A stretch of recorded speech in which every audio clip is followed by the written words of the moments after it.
¿Qué tal? ¿Cómo estáis? Bueno, bienvenidos a un nuevo episodio de Escuadalopecia y hoy quería hablar sobre la largura del pelo. ¿Realmente es relevante para la pérdida de pelo, para la alopecia, para el pelo fino? Vamos a verlo.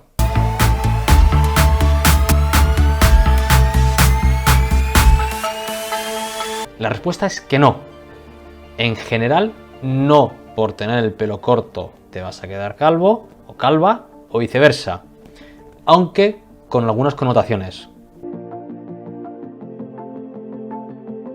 Lo primero que tienes que saber es que el pelo como tal no pesa y no hace que te quedes más calvo. Es una tontería. Esto es un mito muy habitual. No por tener el pelo más largo pesa más y te vas a quedar calvo. Es como un mito como el que usar gorra hace que se te caiga el pelo, o otro mito que es que esto es más en mujeres, que si se afeitan el pelo de la barba o de las patillas les crece más el pelo. A ver, vaya chorrada. Si eso fuera así no habría calvos. Todos los calvos van rapados y no les crece más pelo. Pues descartado, solo hay que mirar. No es muy difícil.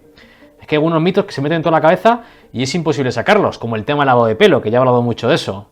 Os dejo la referencia al vídeo, pero no quiero hablar más de esto.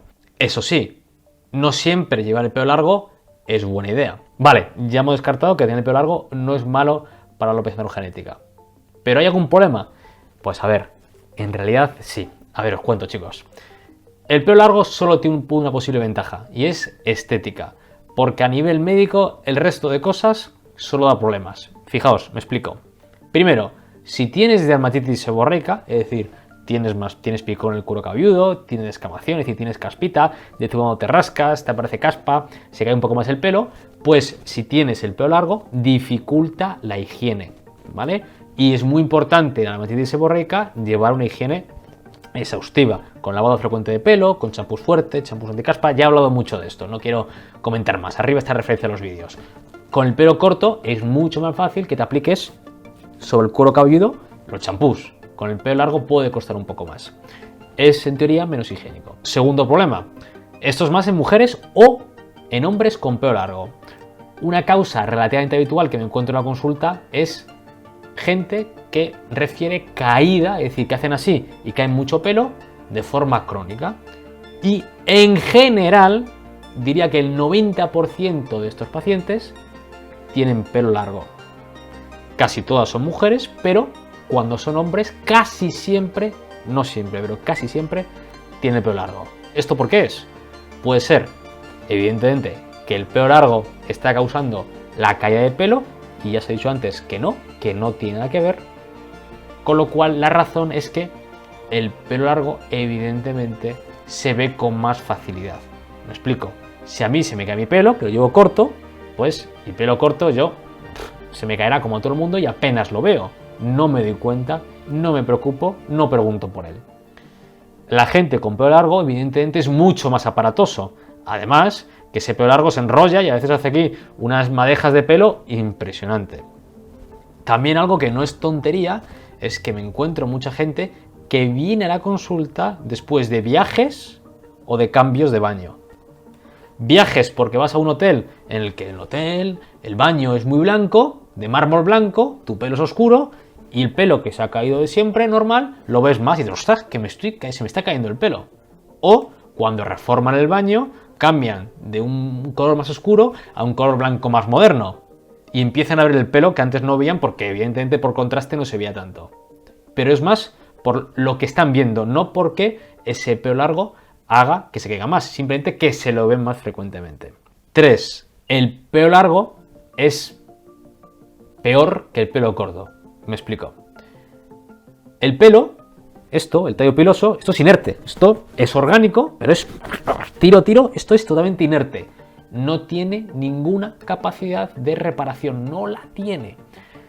Si un ciclo piloso dura entre 4 y 6 años y un pelo crece como 1 centímetro al mes, más o menos podéis calcular a lo que una persona normal le puede crecer el pelo. Hay gente que tiene unos ciclos de anagen de crecimiento muy largos, porque está determinado genéticamente, sobre todo gente asiática y gente con ciclos más cortos.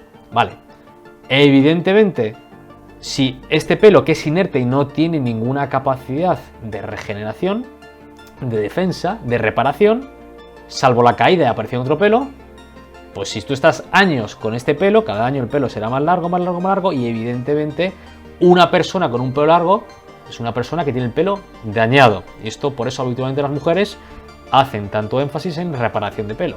¿Qué pasa? Que también son las mujeres las que abusan de planchas, de tintes, de permanentes, de alisados, cosas que dañan el pelo. Entonces, de hecho, muchas veces en la consulta rápidamente repaso el tallo piloso con dermatoscopio y vamos, me encuentro de todo, nudos, roturas, mucho daño. Y eso al final, ¿en qué significa? Que ese pelo está dañado completamente y luego al final es un pelo más feo. Por eso es verdad que el pelo corto, yo sé que este pelo es sano, ¿vale? Yo me lo corto cada 2 o 3 meses, un pelo corto, y no le da tiempo a dañarse.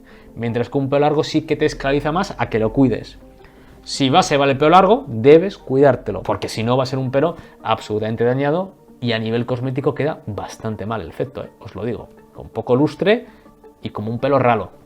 También una cosa que me gustaría que sepáis, al nivel de curiosidad, es un dermatólogo alemán, que este es especialista en tricología, es de los clásicos, que se llama Ralf Trueb, que evidentemente ha influido mucho en la concepción de la tricología en los últimos 20-30 años.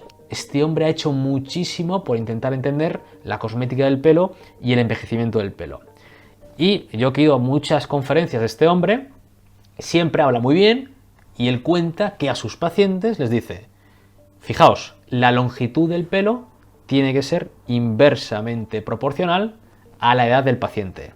Es decir, si tienes 20 años con el pelo más largo, con 30 años un poco más corto, con 40 más corto, así sucesivamente. Es decir, generalmente dice él que él recomienda a partir de 50 años que las chicas lleven el pelo pues, de media o incluso menos pelito, ¿vale? Yo no estoy quizás muy de acuerdo con esto, porque evidentemente es un tema estético y yo ahí no entro, pero él lo dice fundamentalmente porque con el paso de los años, generalmente los pacientes le dan un poquito más pereza y tienden a cuidarse menos el pelo. ¿Y esto qué significa? Que el pelo, si es largo, por el paso de los años se va a dañar, y si van el pelo muy largo, pues se va a ver mal. Con lo cual, evidentemente, es en general poco lógico que una mujer de 80 años lleve el pelo muy largo. Apenas se lo va a cuidar, se va a lavar el pelo una vez a la semana, si es que se lo lava a la peluquería, y generalmente el resultado cosmético no suele ser muy bueno. Además de que con el paso de los años, también los ciclos pilosos pues cada vez son menos y de menor duración, y significa que cada vez su pelo va a crecer menos, y todo esto va a tender a que esta persona con más edad va a tener el pelo más corto que como tenía hace años. Así que en resumen, chicos, la longitud del pelo no influye para nada para lo que es la caída ni para lo que es tampoco la alopecia androgenética, así que haced lo que os dé la gana. Lo que sí que tenéis que hacer es cuidarlo. Si tenéis un efluvio o una dermatitis seborreica, probablemente es más fácil ese cuidado si tenéis el pelo más corto.